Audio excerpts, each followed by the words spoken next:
Party सदस्यता अभियान 2024 के निमित्त आज प्रेस कॉन्फ्रेंस सक्रिय सदस्यता के लिए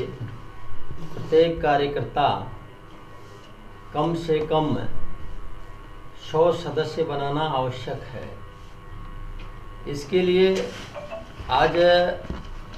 हमारे माननीय मंत्री जी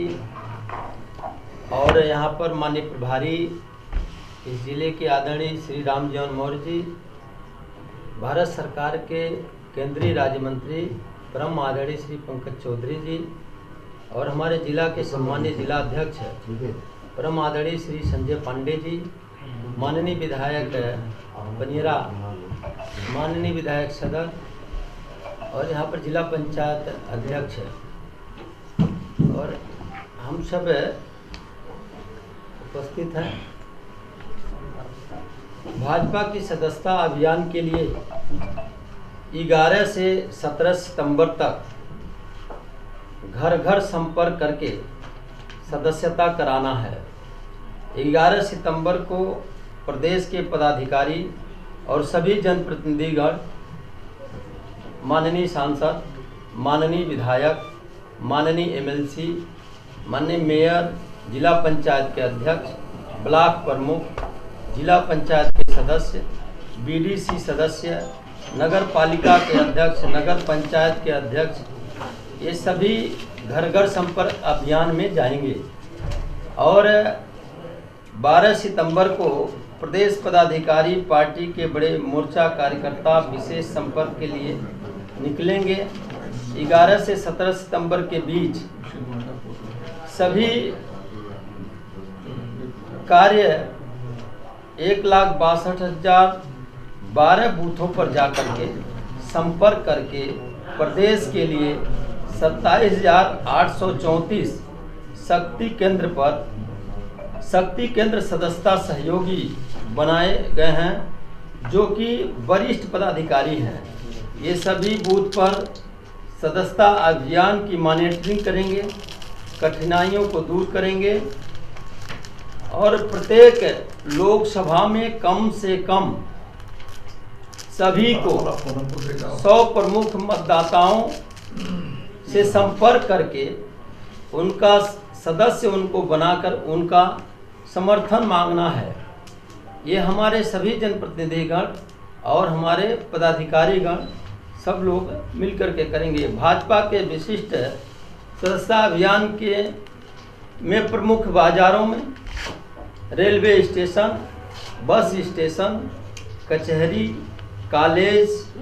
में कैंप लगा करके सभी संगठन, सामाजिक संगठन, सभी सामाजिक वर्ग, युवा, उद्यमी, किसान, अधिवक्ता, रिटायर्ड अधिकारी, कर्मचारी के पास जाकर के कार्यकर्ता सदस्य बनाएंगे। ये पूरा महीना भारतीय जनता पार्टी के सदस्यता अभियान का शुरुआत हुआ है। अभी 2 तारीख को देश के यशस्वी प्रधानमंत्री को राष्ट्रीय अध्यक्ष नड्डा जी ने सदस्यता दिला करके इस कार्यक्रम का उद्घाटन किया है। भारतीय जनता पार्टी में जो एक व्यवस्था है कि हर 6 साल पे सदस्यता होती है, पिछले 31 तारीख को सभी जितने भी भारतीय जनता पार्टी के सदस्य थे सबकी सदस्यता शून्य हो गई और नए गति से सदस्यता कराने का काम शुरू हुआ, जिसका विस्तार से भी माननीय जयप्रकाश जी ने बताया। और हम सबका लक्ष्य है कि जो दुनिया में नंबर 1 सदस्यता वाली पार्टी भारतीय जनता पार्टी बनकर के उभरी थी, उससे भी आगे जाने के लिए और उससे आगे जाने के पीछे जो 10 साल का मोदी जी का कार्य है, उस कार्य के आधार पर हम भरोसा करते हैं कि पिछली सदस्यता से ज़्यादा संख्या में सदस्यता भारतीय जनता पार्टी का हमारे कार्यकर्ता कराने में सफलता प्राप्त करेंगे। क्योंकि पिछले 10 साल में अगर आप देखें तो निश्चित तौर से जन कल्याणकारी योजनाओं के माध्यम से देश में बिना किसी भेदभाव के सभी वर्गों को ध्यान में रख करके नेशन फर्स्ट की नीति पे कि हमें दुनिया में भारत को नंबर 1 बनाना है, उसको ध्यान में रख करके प्रधानमंत्री जी ने निष्पक्ष भाव से काम किया है। और मैं देश की जनता को बहुत बहुत धन्यवाद भी देना चाहता हूं, अपने महाराजगंज की जनता को भी धन्यवाद देना चाहता हूं, जिन्होंने एक इतिहास काम किया कि तीसरी बार लगातार बहुमत की सरकार एनडीए की बनाई उन्होंने।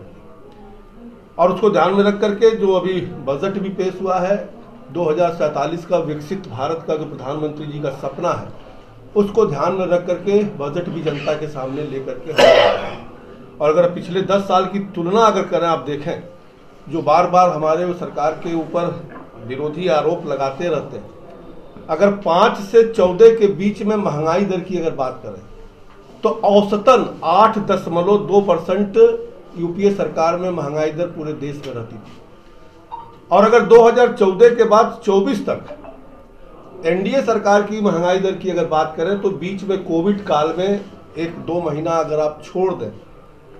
तो एवरेज महंगाई दर मात्र 5% रही है। अगर आप पूरे देश में 10 साल का बेरोजगारी की बात होती है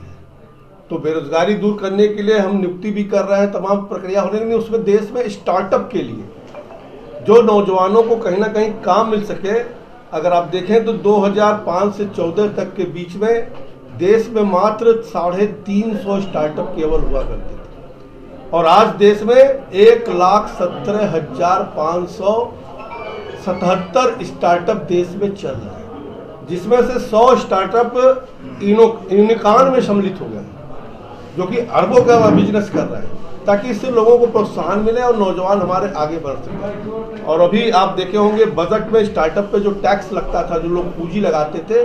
ऋण टैक्स, उसको भी कहीं ना कहीं भारत सरकार ने समाप्त करने का काम किया ताकि नौजवानों को और प्रोत्साहन मिल सके। वहीं पे अगर आप देखें जहाँ पर देश को आगे बढ़ाने की बात करें तो मेट्रो जो पहले 5 शहरों में हुआ करता था 2014 के बाद से आज 20 शहरों में या तो मेट्रो चल रहा है या उसका काम चल रहा है। एनएच की बात करें, क्योंकि कहीं ना कहीं इंफ्रास्ट्रक्चर बहुत ही आवश्यकता होती किसी भी देश के लिए। अगर इंफ्रास्ट्रक्चर की बात करें तो जहां पर पूंजीगत व्यय पहले एक पूरे जीडीपी का 1.7% हुआ करता था, आज कोविड और दुनिया में 2 युद्ध चलने के बावजूद भी हमारी सरकार ने इंफ्रास्ट्रक्चर पर विशेष फोकस किया है, क्योंकि इंफ्रास्ट्रक्चर जब तक नहीं होगा तब तक दुनिया का निवेश देश में नहीं आएगा, हमारे काम का उसकी रफ्तार नहीं बढ़ पाएगी। इसलिए कोविड को देखने के बावजूद भी हमारा जीडीपी का आज इंफ्रास्ट्रक्चर पर जो खर्च हो रहा है वो 3.2% खर्चा हो रहा है। आज उसी का नतीजा इंफ्रास्ट्रक्चर के नाते, चाहे सड़क हो, चाहे रेलवे लाइन हो, चाहे एयरपोर्ट हो, एम्स हो, मेडिकल कॉलेज हो, इन तमाम चीज़ों का निर्माण हो रहा ताकि देश की हमारी इंफ्रास्ट्रक्चर मजबूत हो, ताकि दुनिया का निवेश भारत में आवे और हमारे लोगों को रोजगार मिल सके, हमारे नौजवानों को काम मिल सके। अगर आप बात करें कि जहाँ तक विदेशी मुद्रा की भी बात आती है, 2005-14 के बीच में 305 अरब डॉलर का केवल भंडारण होता था, आज हमारे पास सारी परिस्थितियों को कोविड और सारा युद्ध के बावजूद भी, पूरे दुनिया में संकट के बावजूद भी हमारा विदेशी मुद्रा भंडार 596 अरब डॉलर कहीं ना कहीं हम लोग पहुँचाने स्टॉक करने का काम किए मित्रों। इसी प्रकार से अगर पूरे देश में देखें तो गरीबों को मकान हुआ, शौचालय हुआ, गैस सिलेंडर हुआ, उनको बिजली का कनेक्शन हुआ। जहां 5 से 14 के बीच में पूरे देश में मात्र 85% जगहों पर ही बिजली पहुंच पाई थी, आज 2024 तक हम देश में 100% सभी गाँव में और घरों में बिजली देने का काम हमारी सरकार ने किया है। कहने की जो गरीबों को आवश्यकता की चीज़ थी, चाहे वो सबसे पहले मकान सबका सपना होता है, उसमें बिजली का कनेक्शन होना चाहिए, उसमें शौचालय की व्यवस्था होनी चाहिए, उसमें पीने की पानी की व्यवस्था होनी चाहिए, खाना बनाने के लिए गैस की व्यवस्था होनी चाहिए। गरीब आदमी है तो उसको सस्ता राशन मिलना चाहिए। गरीब के ऊपर और संकट आता है जब कहीं उसके ऊपर बीमारी, उसके घर में बड़ा बीमारी आता है, उसकी भी व्यवस्था। दुनिया की सबसे बड़ी स्कीम हमारी चल रही है, स्वास्थ्य बीमा की योजना चल रही है, उससे हमने कवर करने काम किया। गरीब आदमी हो तो 6,000 रुपया मदद देने का भी काम साल में हमारी सरकार ने किया। कहना तो कि गरीबों को अपने पैर पे खड़ा करने के लिए आज कहीं ना कहीं हमारी सरकार तेजी से काम कर रही है। उसी का परिणाम है कि देश की जनता ने पुनः हमको आशीर्वाद दिया है। और अगर गरीबी की रेखा की बात करें तो 2014 तक देश में गरीबी रेखा की जो संख्या थी वो 29.2% थी। इन सभी प्रयासों, मोदी जी के गरीब कल्याण की योजनाओं के तहत सभी प्रयासों का नतीजा है कि आज 2024 में गरीबी रेखा की संख्या हमारे वहाँ मात्र 11.3% ही रह गया। इन सब चीज़ों को ध्यान में रखते हुए सरकार हमारी लगातार आगे काम कर रही है कि 2047 में हमारा विकसित भारत कैसे बने, दुनिया में नंबर 1 पे हम कैसे पहुँचे, उसके लिए सरकार सदैव काम कर रही है। और इन्हीं सब के नतीजों के नाते मुझे पूर्ण विश्वास है कि भारतीय जनता पार्टी और बड़ा परिवार बन करके उभरेगी। बहुत बहुत धन्यवाद। अपना देखना तो अच्छी बात है, कोई बुरी बात नहीं है, लेकिन मुंगेरी लाल के हसीन सपना देखना ये ठीक विषय नहीं है। उनको गलतफहमी हो गई है कि कुछ भ्रम फैला करके, कुछ अफवाह फैला करके, कुछ लालच दे करके जो थोड़ी बहुत सीट उनकी बड़ी है वो गलतफहमी का शिकार है। लेकिन 2027 में पुनः भारतीय जनता पार्टी प्रचंड बहुमत से उत्तर प्रदेश में सरकार बनाएगी। आज शिक्षक दिवस है और उत्तर प्रदेश में भी शिक्षक दिवस मनाया जा रहा है, सरकार भी शिक्षक दिवस मना रही है। अखिलेश यादव का ये बयान है कि उत्तर प्रदेश में अब तक के कार्यकाल में सबसे ज्यादा अगर कोई पीड़ित है भारतीय जनता पार्टी से तो वो शिक्षक पीड़ित है, और शिक्षकों के साथ दोहन हो रहा है, चाहे वो 69,000 शिक्षक भर्ती का मामला हो और चाहे शिक्षकों के वेतन मान का मामला हो। देखिए, 69,000 शिक्षक भर्ती का जहाँ तक है, कोर्ट ने उसमें आदेश किया है और सरकार ने उसको एक्सेप्ट किया कि कोर्ट ने जो आदेश किया उसको हम पालन कराएंगे। और जहाँ तक दोहन का सवाल है, ये आप सब जानते हो कि सत्र के पहले इस प्रदेश में कर्मचारियों के साथ नियुक्ति के वक्त सारे जगहों में कितना दोहन होता था। लेकिन आज मैं दावे के साथ कर सकता हूं कि अभी कल 1,000 से ज़्यादा लोग जेई 1,700 जेईओ की नियुक्ति हुई है। मैं दावे के साथ कर सकता हूं, कोई उंगली नहीं उठा सकता कि किसी का एक पैसा भी लगा।